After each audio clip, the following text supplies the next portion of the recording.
في قرية صغيرة محاطة بالجبال العالية، عاش شاب اسمه سليم. سليم كان مختلف عن باقي أهل القرية، وهو طفل كان يقعد بالساعات يبص للسماء ويتأمل السحاب كأنه مستني حاجة تظهر له.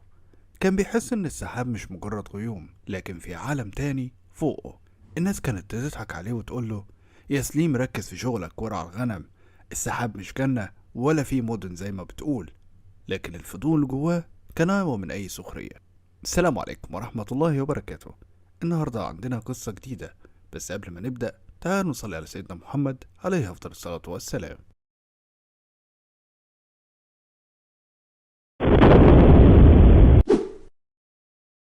في يوم من الأيام سليم دخل الغابة يدور على أخشاب، وهناك لمح حاجة بتلمع بين جذور شجرة ضخمة. قرب أكتر ولقى ريشة غريبة أطرافها بتتلون بألوان قوس قزح وبتصدر وهج ضعيف. لما مد ايده ولمسها حس بدفء غريب بيغمر جسمه، والسحاب فوقه بدأ يتحرك بشكل غير طبيعي كأنه بيستجيب للريشة. فجأة الأرض تحت رجليه اهتزت، واتفتح قدامه جسر من نور طالع لحد السماء. رغم خوفه سليم حس إن دي فرصته اللي كان بيستناها طول عمره. خط أول خطوة وفجأة الدنيا كلها غابت، ولما فتح عينه لقى نفسه واقف في مدينة مش ممكن يتخيلها. المدينة اسمها أليسورا، مبنية بالكامل من بلورات شفافة وأبراج عالية عايمة في وسط السحاب. الشوارع مرصوفة بضوء متلألئ، والأنهار بتمشي في الهواء كأنها خيوط مائية معلقة. الطيور هناك عندها أجنحة ذهبية، وصوت الرياح كأنه أشبه بموسيقى. سكان المدينة كانوا بشر شبهه، لكن عندهم أجنحة مضيئة بتخليهم يطيروا بحرية. أول ما قابله كان فتاة اسمها نورة، عندها شعر أبيض قصير وعيون زرقاء متوهجة. ابتسمت وقالت له: أخيرا وصلت، المفتاح ظهر. سليم اتلخبط: مفتاح إيه؟ أنا مجرد راعي غنم ضايع.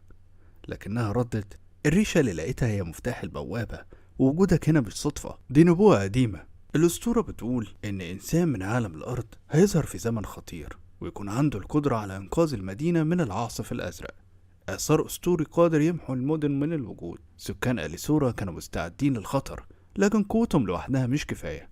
عشان يقدر يساعدهم لازم سليم يخوض 3 اختبارات. المتاهة: دخل وسط سحب ضخمة بتتحرك زي الكائنات الحية. كل ما يمشي في الطريق السحاب يغير شكله ويرجعه لنفس المكان. فقد الأمل، لكنه افتكر صوت أمه وهي بتقوله: لو ضيعت طريقك امشي ورا قلبك. فغمض عينه ومشي من غير تفكير لحد ما لقى نفسه خارج المتاهة. أغنية الرياح: فجأة سمع أصوات ناس يعرفهم.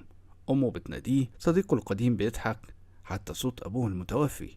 الأصوات حاولت تشده للهاوية، لكنه صرخ وقال: انتوا مش حقيقيين، أنا مش هسيب حلمي. وسكتت الأصوات. فجأة مرآة السماء قدامه ظهر انعكاس ضخم ليه، لكن أضعف وأجمل.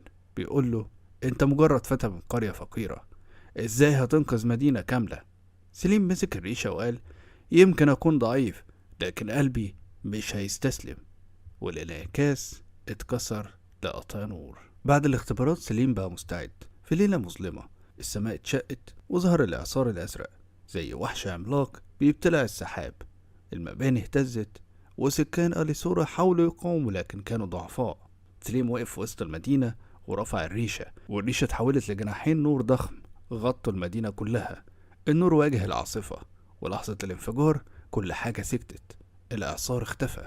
سليم فرح إنه أنقذهم، لكن لقى المدينة نفسها بدأت تبهت. المباني الشفافة بتختفي تدريجيا. نورة قربت منه وقالت بابتسامة حزينة: الإسورة ما كانتش مدينة حقيقية، دي كانت حلم طويل، حلم محتاج بطل من الأرض يصحيه. وجودك هنا أنهى رحلتنا. حاول يمسك إيدها، لكن إيدها اتفتتت زي الضوء. فجأة كل حاجة حواليه اختفت. سليم صحي وهو واقف على جبل قريب من قريته، في إيده الريشة، لكن بقت ريشة بيضة عادية. رفع عينه للسما واللحظة قصيرة شاف سحاب على شكل قصر مضيء، وكأنه بيودعه. من اليوم ده سليم مبقاش مجرد راعي غنم، بقى راوي قصص يحكي عن المدينة فوق السحاب، عن نوره وعن المعجزة اللي شافها. والناس في الأول كانوا يضحكوا، لكن مع الوقت لما شافوا الإيمان في عينيه بقوا يستمعوا باندهاش.